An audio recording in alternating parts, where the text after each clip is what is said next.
That is the shame of it all, right?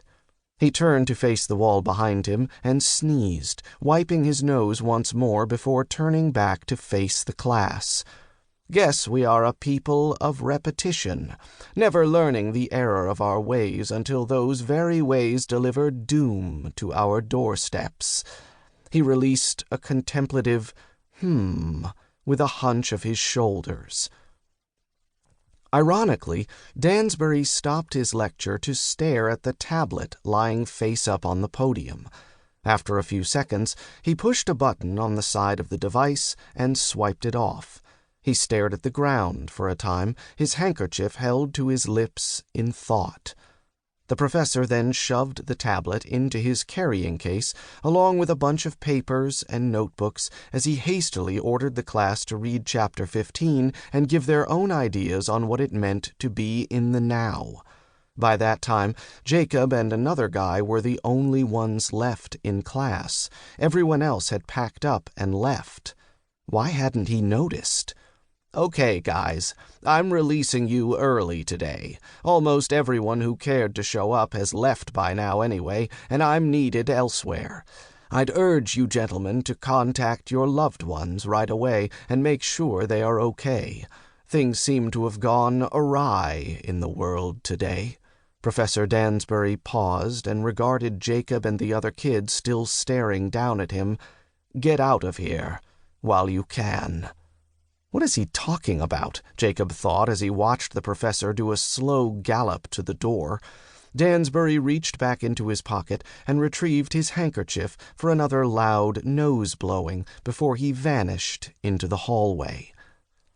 Jacob stuffed schoolwork into his book bag and grabbed his phone to text Leanne as he walked out of class.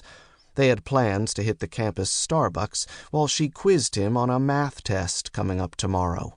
Walking up the staircase of the basement floor, he swiped the phone to unlock it, and there it was.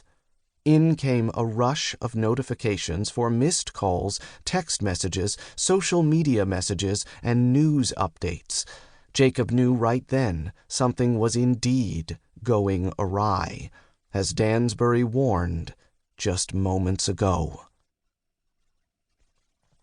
Leanne, 6:45 a.m. I'm not going to be able to make it this morning, Jay. I feel terrible and I have to take my mother to her doctor. Must be something going around. Love you. 7:01 a.m. When you get this, please call me. I don't feel good enough to drive. Can you take us to the emergency room? You know I'm a big baby when I'm sick. LOL. 7:11 a.m. Jacob, seriously, call me right now. I'm beginning to get scared. My mother is throwing up all over the place. 7:22 a.m. Something is very wrong. Check on your parents and please let me know that you are okay. Are you seeing what the news is saying? Why aren't you answering? Just text me and let me know you're okay. Jacob picked up the pace and began to speed walk to his car in the southern parking lot, thumbing through more messages as he walked. Logan, 7:15 a.m. Hey man, I'm gonna have to cancel on basketball tonight. I just can't make it. I feel like shit, bro. I'll hit you up later if I'm feeling better. Mikey, 7:17 a.m. Have you been watching the news, homie? WTF?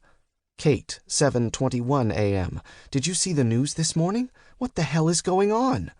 Autumn, 7:26 a.m. Jacob, call your mother. She just reached out to me and is feeling terrible. Take care of my sister. Call home when you get this. Then call me. Love you. MSNBC pop-up notification. CDC announces death toll climbing. Jacob broke into a brisk jog, anxiety setting in. At that moment, it all started to make sense to him as he made his way to the parking lot. A lot of students seemed to be missing from campus today. Class was half empty. Moving through the campus grounds, he didn't see very many students, much less general loitering. There should have been groups of students studying outside on this warm, early fall day, and there was no music playing. There was always music playing in the courtyard, but today, nothing.